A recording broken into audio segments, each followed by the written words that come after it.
രാജ്യം മുഴുവൻ ഭാരതത്തിലാകമാനം ഏകീകൃത സിവിൽ കോഡ് വരുന്നതിനൊപ്പം പശ്ചിമ ബംഗാളിലും അത് നടപ്പാകട്ടെ എന്ന് കരുതിയിരിക്കാൻ പശ്ചിമ ബംഗാളിലെ സുവേന്ദു അധികാരി സർക്കാർ തയ്യാറാണ് എന്ന് തോന്നുന്നില്ല. ഉടനെ തന്നെ ഏകീകൃത സിവിൽ കോഡ് ബംഗാളിൽ നടപ്പാക്കാനുള്ള ശ്രമത്തിലാണ് അവിടുത്തെ സർക്കാർ.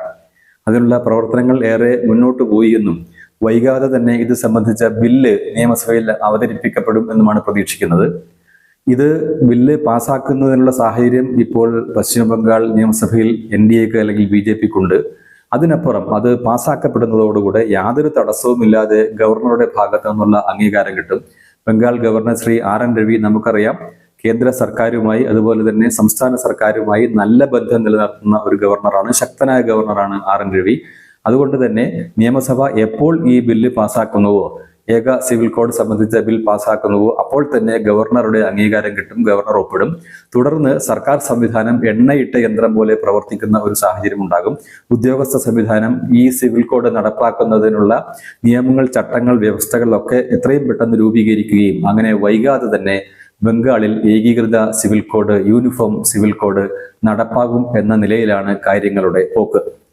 നമുക്കറിയാം അയോധ്യയിലെ രാമക്ഷേത്രം, അതുപോലെ തന്നെ കശ്മീരിലെ ഭീകരാക്രമണങ്ങൾ അവസാനിപ്പിക്കലും ആ പ്രദേശത്തെ രാജ്യത്തെ മറ്റ് മേഖലകൾക്കും സംസ്ഥാനങ്ങൾക്കും തുല്യമാക്കൽ എന്നിവ പോലുള്ള BJPയുടെ കാലങ്ങളായുള്ള പ്രധാന വാഗ്ദാനങ്ങളിൽ ഒന്നാണ് ഏകീകൃത സിവിൽ കോഡ്.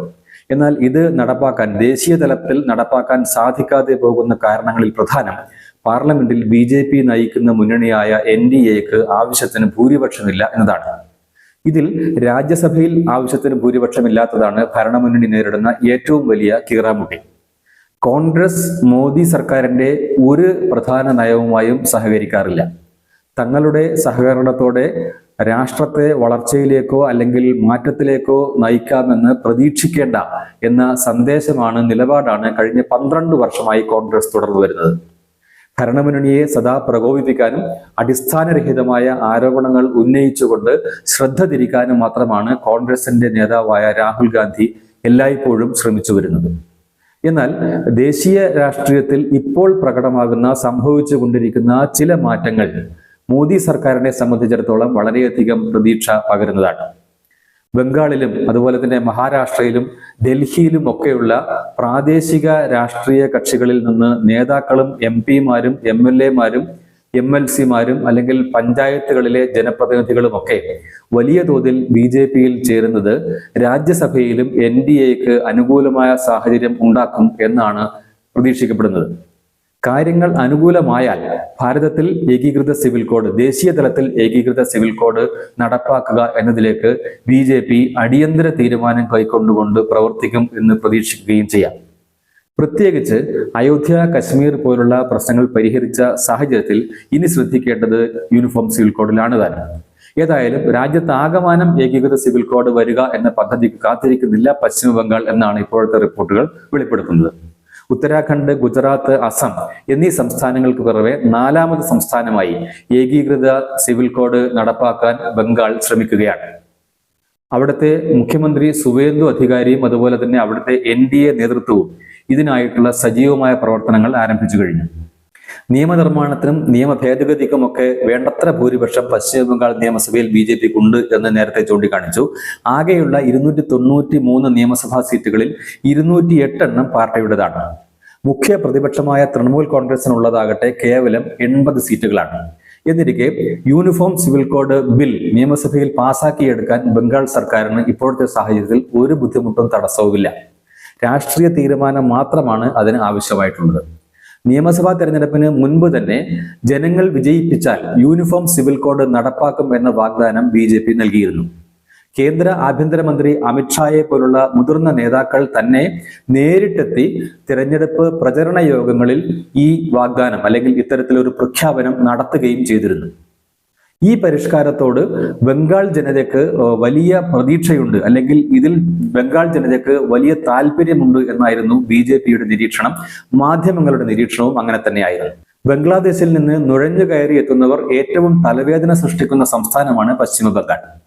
വിവിധ പൗരന്മാർക്ക് വിവിധ നീതി എന്നത് ബംഗാൾ ജനതയ്ക്ക് പ്രായോഗികമായി ജീവിതത്തിൽ, നിത്യജീവിതത്തിൽ ഏറെ ബുദ്ധിമുട്ടുകൾ സൃഷ്ടിക്കുന്നുണ്ടായിരുന്നു, അല്ലെങ്കിൽ ഇപ്പോഴും അങ്ങനെയുണ്ട്. ആ സാഹചര്യത്തിലാണ് ഏക സിവിൽ കോഡിന് അനുകൂലമായ അവരുടെ സാഹചര്യം അല്ലെങ്കിൽ ബംഗാളിലെ സാഹചര്യം. BJP തെരഞ്ഞെടുപ്പ് പ്രകടന പത്രികയിൽ യൂണിഫോം സിവിൽ കോഡ് ഉൾപ്പെടുത്തുകയും ചെയ്തിരുന്നു. 15 വർഷം തുടർച്ചയായി ഭരിച്ചുകൊണ്ടിരുന്ന തൃണമൂൽ കോൺഗ്രസ് എന്ന പാർട്ടിയെ തള്ളി താഴെയിട്ട് അധീശത്വം ഉറപ്പു നൽകുന്ന ഭൂരിപക്ഷം നിയമസഭയിൽ നേടിയെടുക്കാൻ സഹായിച്ചതിൽ ഒരു പ്രധാന ഘടകമായി BJP കാണുന്നതും യൂണിഫോം സിവിൽ കോഡ് എന്ന തെരഞ്ഞെടുപ്പ് വാഗ്ദാനമാണ്. അതുകൊണ്ടാവണം സുവേന്ദു അധികാരി മുഖ്യമന്ത്രിയായുള്ള ബംഗാൾ സർക്കാർ, NDA സർക്കാർ ഒട്ടും താമസം വരുത്താതെ ഇത് നടപ്പാക്കാനായി ശ്രമിക്കുന്നത്. മതവിവേചനം പൗരത്വ അവകാശങ്ങൾക്ക് തടസ്സമാകരുത് എന്നതാണ്.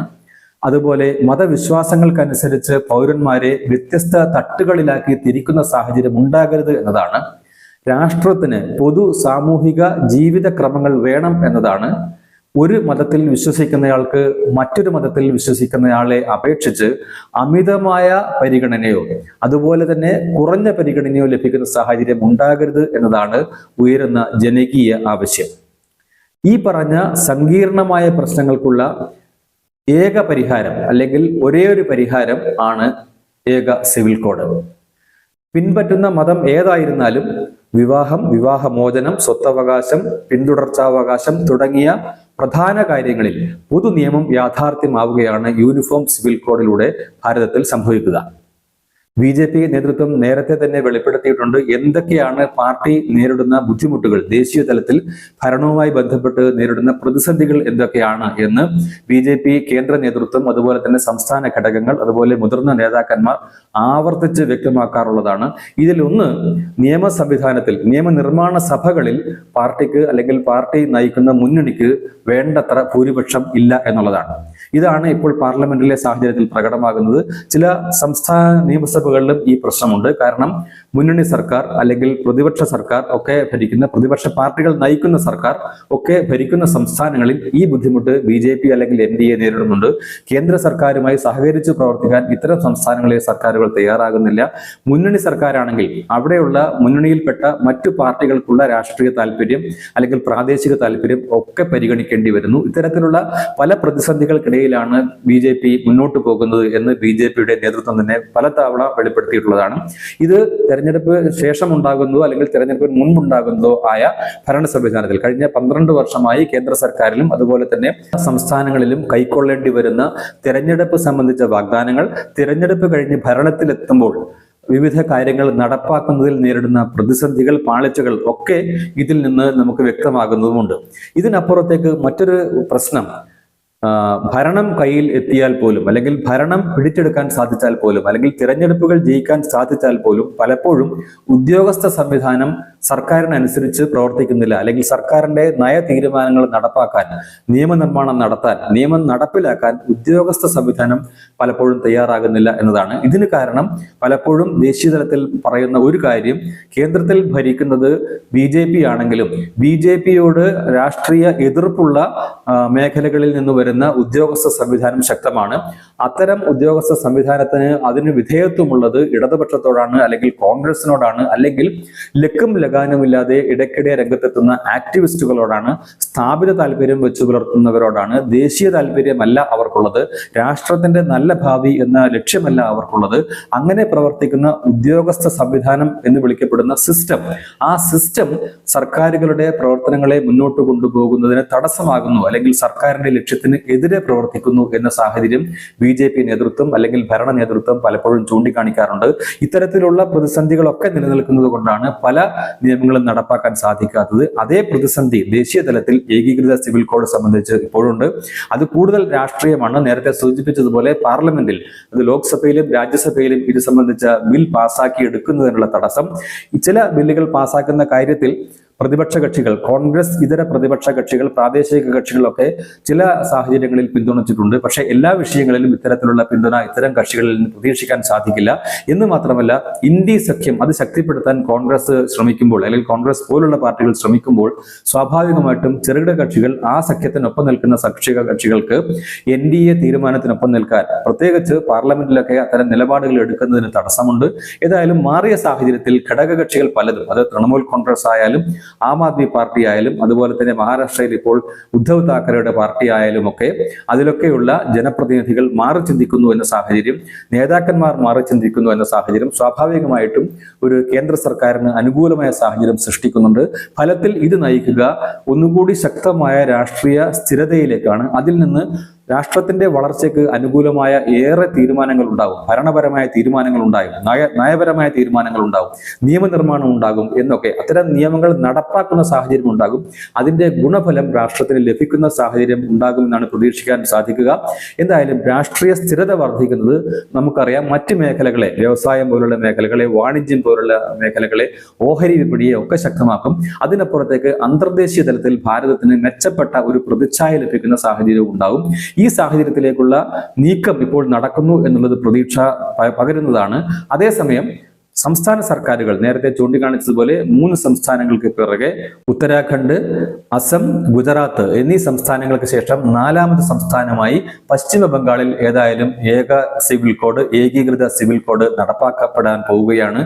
ഇതിന്റെ ഗുണഫലങ്ങൾ ജനങ്ങൾ മനസ്സിലാക്കുന്നതോടുകൂടി BJP രാഷ്ട്രീയത്തിന് കൂടുതൽ സംസ്ഥാനങ്ങളിൽ കൂടുതൽ സ്വീകാര്യത ലഭിക്കും എന്നുകൂടി പ്രതീക്ഷിക്കാം. അതോടെ ഇനി ബാക്കിയുള്ള സംസ്ഥാനങ്ങളിൽ കൂടി BJPക്ക് നേട്ടമുണ്ടാക്കാൻ സാധിച്ചേക്കാം.